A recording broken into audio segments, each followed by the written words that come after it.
Hello. या व्हिडिओमध्ये आपण दोन पेशी अंगकांबद्दल बोलणार आहोत, ज्या म्हणजे लयकारिका आणि रिक्तिका, लायझोझोम्स आणि व्हॅक्युओल्स. चला तर लगेचच लयकारिकांपासून सुरुवात करूया. तर लयकारिका या काय असतात? लयकारिकेला इंग्लिशमध्ये लायझोझोम म्हणतात. या पेशी द्रव्यामध्ये विखुरलेल्या लहान लहान पुटिका असतात आणि या काय करतात तर त्यांच्या नावावरूनच आपण अंदाज लावू शकतो. पहा, लायझो हा शब्द ग्रीक शब्दापासून आलेला आहे, ज्याचा अर्थ होतो पचवणे किंवा विघटित करणे, आणि सोमा म्हणजे शरीर किंवा अंगक. ठीक आहे. तर लायझोझोम म्हणजे लयकारिका हे एक असे शरीर किंवा अंगक आहे ज्याच्यामध्ये काहीही पचवण्याची क्षमता असते. बरं, तर हे काय पचवतं? पहा, पेशीसाठी जी गोष्ट चांगली नाही ती जवळपास कुठलीही गोष्ट ही लयकारिका पचवू शकते. उदाहरणार्थ, जर जीवाणूंसारखा एखादा बाह्य घटक पेशीमध्ये शिरला जो घातक आहे, तर ही लयकारिका त्याला सुद्धा पचवून टाकते, त्याचं विघटन करून टाकते. त्यानंतर समजा पेशीतील कोणतेही पेशी अंग खराब झाले आणि ते बाहेर काढणं गरजेचं असेल, तर आपली लयकारिका तिथे जाऊन त्याला पचवून टाकते, त्याचं विघटन करते. आणि कधीकधी तर पेशी खूपच जुनी झाली असेल, म्हातारी झाली असेल म्हणजे, आणि पेशीला स्वतःच नष्ट होण्याची वेळ आली असेल, तर लयकारिका संपूर्ण पेशीला सुद्धा पचवून टाकू शकते. हो, आणि म्हणूनच लयकारिकांना आत्मघाती पिशवी असं सुद्धा म्हणतात. पण ही सगळी एवढी मोठी शक्ती या छोट्या छोट्या पुटिकांना मिळते तरी कुठून? तुम्हाला आठवत असेल तर आपण चर्चा केली होती की गॉल्जी संकुलातून पुटिका बाहेर पडतात आणि लयकारिका बनण्यासाठी पेशी द्रव्यामध्ये विखुरलेल्या राहतात. तर या गॉल्जी संकुलातून बाहेर पडलेल्या सामान्य पुटिका असतात. आता गॉल्जी संकुलात तर असे कोणतेही गुणधर्म नसतात, मग लयकारिकेला हे गुणधर्म कुठून मिळतात बरं? तर या शक्तीचं रहस्य म्हणजे लयकारिकेच्या आत भरलेला द्रव. हा द्रव जल अपघटनी स्वरूपाचा असतो. आपण याला आम्लीय पीएच, आम्लीय सामू असलेले हायड्रोलिटिक विकर किंवा जल अपघटनी विकर असं म्हणतो. याचा अर्थ असा की या पुटिकेच्या आत प्रोटीएज, लायपेज, कार्बोक्सिलेज, फॉस्फेटेज आणि इतर अनेक पाचक विकरे असतात आणि यामुळे या पुटिका हवं ते पचवू शकतात, हवं त्याचं विघटन करू शकतात. आता तुमच्या रसायनशास्त्र प्रयोगशाळेतल्या काचेच्या बरणीची कल्पना करा, या फ्लास्कची कल्पना करा, ज्यामध्ये तीव्र आम्ल आहे. आता जर तुम्ही काचेच्या या फ्लास्कला स्पर्श केला तर काहीही होणार नाही. पण जर का हा फ्लास्क फुटला आणि ते तीव्र आम्ल बाहेर पडलं आणि आता जर आपला त्याला स्पर्श झाला तर आपला हात भाजणार नाही का? लयकारिकेच्या बाबतीतही अगदी असंच आहे. हे सगळे प्रबळ आम्ल या पुटिकांमध्ये काळजीपूर्वक साठवलेले असतात आणि जोपर्यंत ही पुटिका फुटत नाही तोपर्यंत काही होत नाही. आता ही लयकारिका कार्य कशी करते हे बघूया. आपण महाभक्षक पेशी म्हणजे मॅक्रोफेजचे उदाहरण घेऊया. ही पेशी कोणत्या तरी बाह्य घटकाच्या शोधात फिरते आहे आणि पहा, तिला काय सापडलं? एक जीवाणू सापडलाय. आता जशी ही मॅक्रोफेज एखाद्या बाह्य घटकाच्या संपर्कात येते, ती अमिबाच्या छद्मपादांसारखे आपले सुद्धा हात पुढे करते आणि जसा हा जीवाणू या पेशीच्या अंगाच्या आत ओढला जातो तसं लयकारिकेचं पटल त्याच्याशी एकरूप होते आणि लयकारिकेमधले अपघटनी विकर ते ह्यावर सोडले जातात आणि ते जीवाणूला मारून टाकतात. आता बाह्य घटकांना मारण्याव्यतिरिक्त लयकारिकेचं दुसरं काम म्हणजे पेशीचे आरोग्य राखणे. याचा अर्थ असा की जर पेशीतले एखादे अंगक जुने झाले किंवा डॅमेज झाले, खराब झाले, तर पेशी लयकारिकेला संदेश पाठवते की त्या अंगकाला नष्ट करायचं आहे. उदाहरणार्थ, आपण कल्पना करूया की एखाद्या तंतुकणिकेचं काम व्यवस्थित होत नाहीये, ती तंतुकणिका व्यवस्थित कार्य करू शकत नाहीये, तर पेशी ठरवते की या तंतुकणिकेचा आता आपल्याला काही उपयोग नाही. लयकारिकेला संदेश पाठवला जातो की तंतुकणिकेच्या पटलाशी ती जोडली जाईल मग ह्याच्यातली विकरे याचं अपघटन करतील, तंतुकणिकेचं पूर्णपणे पचन करतील आणि ते संपूर्ण अंग नष्ट होऊन जाईल. आणि एवढंच नाही, कधीकधी जर एखादी पेशी बाह्य घटकांमुळे गंभीरपणे संक्रमित झाली असेल, एवढी संक्रमित की आता ती बरीच होऊ शकत नाही, किंवा कधीकधी जर पेशी नष्ट होण्या इतपत जुनी झाली असेल, तर लयकारिका स्वतःच फुटते आणि संपूर्ण पेशीला नष्ट करून टाकते.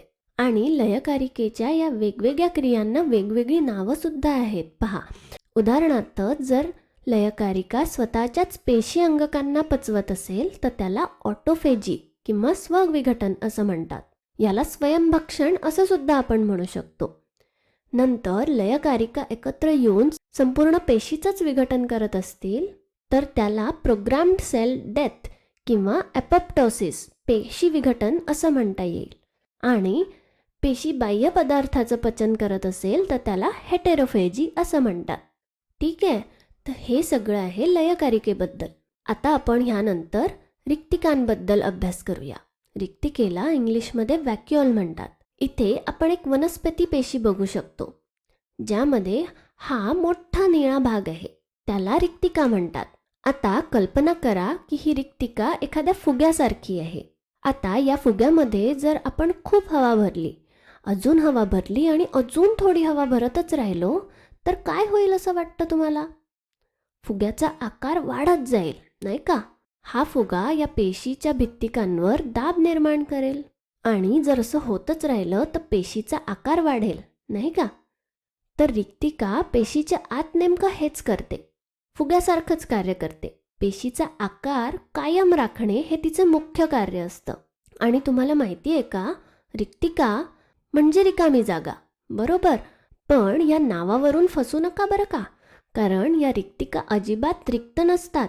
रिक्तिका अनेक गोष्टींनी भरलेली असते. रिक्तिकेचा मोठा भाग पाण्याने व्यापलेला असतो. रिक्तिकेमध्ये मोठ्या प्रमाणात पाणी असते, ज्याला आपण पेशीरस किंवा पेशीद्रव असं म्हणतो. आता या रिक्तिकेमध्ये जितकं जास्त पाणी साठवलं जाईल तितकी ही रिक्तिका मोठी होईल आणि पेशीचा आकारही तितकाच मोठा होईल.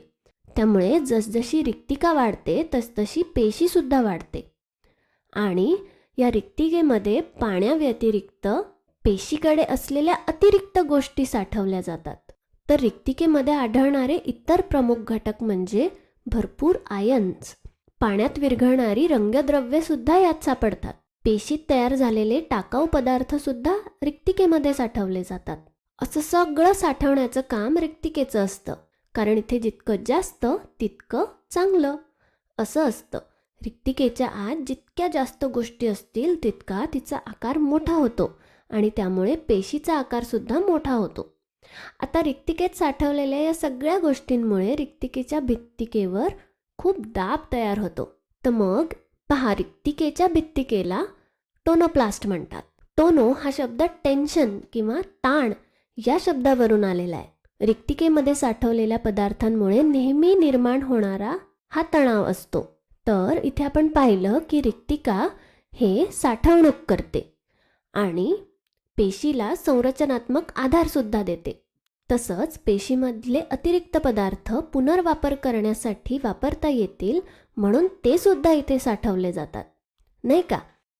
वनस्पती पेशीसाठी जेव्हा प्रतिकूल परिस्थिती तयार होते किंवा पेशीच्या वाढीसाठी पुरेसे घटक उपलब्ध नसतात, तेव्हा या रिक्तिकेमध्ये साठवलेले सगळे पदार्थ पेशी वापरू शकते. ठीक आहे, तर अशा प्रकारे रिक्तिका रिसायकल बिन किंवा पुनर्वापर बिन सारखी कार्य करते. आता रिक्तिका यासुद्धा गोल्जी संकुलापासूनच निर्माण होतात. गोल्जी संकुलातून वेगळ्या झालेल्या पुटिका पेशी सोडून जात नाही आणि वनस्पती पेशींमधल्या रिक्तिका या एवढ्या मोठ्या होतात. त्यांना आपण केंद्रीय रिक्तिका किंवा सेंट्रल व्हॅक्युओल असं म्हणतो. तर पहा, सजीव पेशींमध्ये पाहायला मिळणारी ही एकमेव प्रकारची रिक्तिका नाही. रिक्तिकांचे इतरही विविध प्रकार आहेत. पहिला म्हणजे अन्नरिक्तिका, जी आपण एकपेशीय सजीवांमध्ये बघू शकतो. आपण अमिबाचं उदाहरण बघूया. जेव्हा अमिबाच्या सान्निध्यात एखादा अन्नाचा कण येतो तेव्हा ते पेशीपटल पसरवते आणि या अन्नाच्या कणाभोवती आपले छद्मपाद तयार करते. हे छद्मपाद या अन्नाच्या कणाला गिळंकृत करतात आणि इथे एक रिक्तिका तयार होते. त्याला आपण अन्नरिक्तिका असं म्हणतो. आता यानंतर काय होतं, ह्या अन्नाचं विघटन केलं जातं. विघटन केल्यावर अमेबाला हवे असलेले त्यातले पदार्थ त्याच्या शरीरामध्ये शोषून घेतले जातात आणि जे उर्वरित पदार्थ असतील, जे टाकाऊ पदार्थ असतील, ते आता अमिबाच्या शरीरातून बाहेर फेकायची गरज असते. मग तेव्हा काय होतं, ही अन्नरिक्तिका पेशीपटलाच्या जवळ प्रवास करते. आपले पटल पेशीपटलाशी जोडते आणि आपण इथे पाहू शकतो त्याप्रमाणे टाकाऊ पदार्थ पेशीमधून बाहेर टाकून देते. तर अशी ही अन्नरिक्तिका तात्पुरतीच असते. अन्न ग्रहण केल्यावरच तयार होते. याशिवाय रिक्तिकांचा आणखी एक प्रकार आहे. यांना आपण पॅरेमेशियम आणि अमिबा यांच्यासारख्या एकपेशीय सजीवांमध्ये बघू शकतो. त्यांना आकुंचनशील रिक्तिका असं म्हणतात, कॉन्ट्रॅक्टाईल व्हॅक्युअल. आता या प्रकारच्या रिक्तिकांची या पेशींना काय गरज असते, तर एकपेशीय सजीवांमध्ये अन्न आणि पाणी ग्रहण करण्यासाठी विशिष्ट अवयव नसतात. त्यामुळे पाणी आजूबाजूच्या परिसरातून परासरणाद्वारे शरीराच्या आत जातं. मग पेशीच्या आत किती पाणी जाईल हे कोण नियंत्रित करतं? कारण ही एक सजीव पेशी आहे. पेशीच्या आत पाण्याचं प्रमाण कमी आहे, त्यामुळे बाहेरचं पाणी पेशीच्या आत जाण्याचा प्रयत्न करेल. पण किती पाणी आत जाईल हे कोण ठरवतं, कोण नियंत्रित करतं? तर इथे अशी कोणतीही योग्य नियामक यंत्रणा नसते. पाणी हे पेशीच्या आत येतच राहतं, पण द्रवाचा समतोल म्हणजे बॅलन्स राखण्यासाठी, पेशीच्या आत समस्थिती राखून ठेवण्यासाठी पाणी आतून बाहेर सुद्धा जात राहतं. पेशीच्या आतून बाहेर पाणी सतत पाठवावं लागतं आणि हे काम पेशीच्या आत असलेल्या या आकुंचनशील रिक्तिका करतात. या लहान रिक्तिका पेशीतील अतिरिक्त पाणी स्वतःमध्ये शोषून घेतात, त्या फुगतात आणि हळूहळू पेशीपटलाकडे सरकून, जसं अन्नरिक्तिकेतून टाकाऊ पदार्थ बाहेर टाकले गेले होते तसंच ते पेशीतून अतिरिक्त पाणी बाहेर टाकून देतं किंवा पिळून टाकतं असं आपल्याला म्हणता येईल. आणि नंतर ही रिक्तिका पुन्हा तिच्या मूळ लहानशा आकारात संकुचित होते आणि म्हणून आपण तिला आकुंचनशील रिक्तिका किंवा कॉन्ट्रॅक्टाईल व्हॅक्यूल असं म्हणतो. त्यामुळे या रिक्तिका परासरणाच्या नियामक असतात. या रिक्तिका पेशीमधला परासरणी दाब स्थिर ठेवतात, क्षार आणि आयनांचा समतोल राखून पेशीला जिवंत ठेवतात. तर अशा प्रकारे पेशीमधल्या या वेगवेगळ्या रिक्तिका आहेत. ठीक आहे, मग या व्हिडिओसाठी इतकंच. धन्यवाद.